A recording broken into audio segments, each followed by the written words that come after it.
Most businesses have a huge amount of money just buried in their email list, but they don't know how to get it out. And so in this video, I'm actually going to give you just one simple rule that you can apply that is going to make your entire email marketing strategy way easier and way more efficient. There are a lot of these businesses that just don't email their list at all, which is a huge mistake. Your email list can easily become the biggest asset in your business, and it should be. I mean, at the end of the day, if you are selling information style products, the two biggest assets in your business are your IP, like your intellectual property, and your email list. That's really it. But the problem is most businesses don't know how to manage it. They don't know how to create a relationship with their email list over time so that people want to keep hearing from them, so that people want to keep opening their emails, and so that people eventually want to buy more from them. So that's what we're going to talk about in this video right here. I'm going to give you one stupid simple rule that you can use with your email list that is going to make managing your list and building a relationship with them one of the easiest things that you can do. That is going to make creating an incredible relationship with your email list simple so that you can turn this into the biggest cash flow producing asset that your business has. The rule that I'm talking about here is the 70-30 rule. So we've all seen this before, right? You join an email list and then all they do is send you emails to buy stuff and buy stuff and buy stuff. And eventually that just burns you out. And what you want to do is you don't want to open that person's emails anymore. That's what this 70-30 rule helps solve. Because what this gets us doing is it gets us starting to think in months and not in just the next email. Now, what the 70-30 rule says is that 70% of our email content should be valuable and 30% should be pitch. So what does that mean?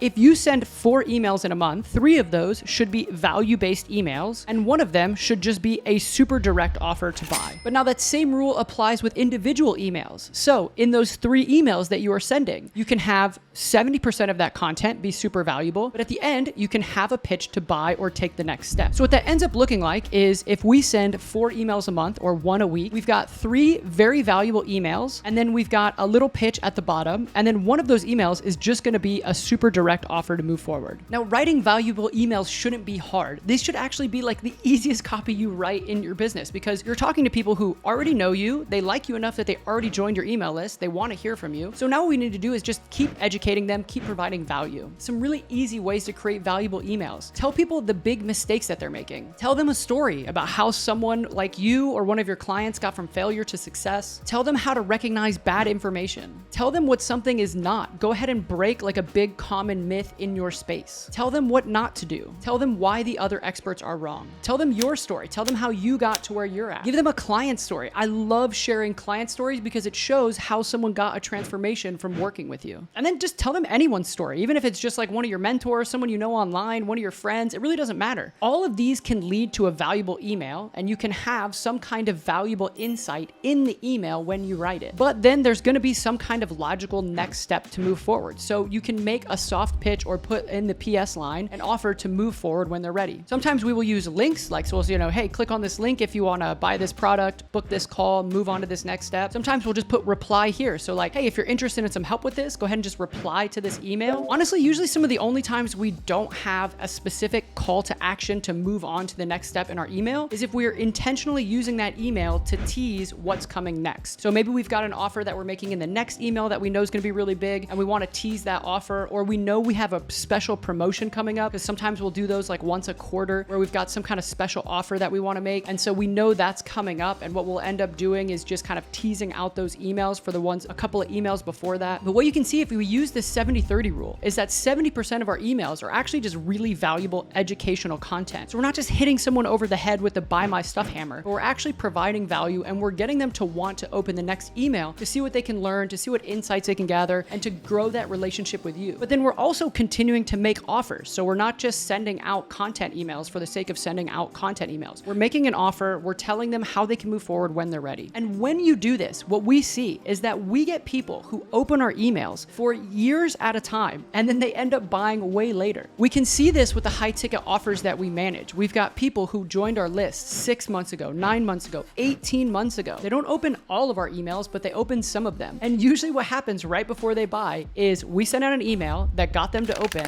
they book the call, and then they buy a few days later. These are people that we've been nurturing for a really, really long time. And one of the important things is we had to keep them interested in opening our emails. The way that we do that is the 70-30 rule. 70% value, 30% pitch. If you will just implement this one principle into your email marketing and you send 1 email per week, I promise you, this can become the biggest cash flowing asset in your business. And no matter what happens on the ad platforms, on your social media platforms, whatever that is, you will always have an an email list that wants to hear from you and is ready to buy something from you. So try that out. And if you want to get the exact email marketing strategy that we use to sell high ticket offers on all the offers that we're managing right now, go ahead and click this video right here, because in this one, I will actually just break down for you step by step our entire email marketing strategy. So check this one out and I'll see you over there.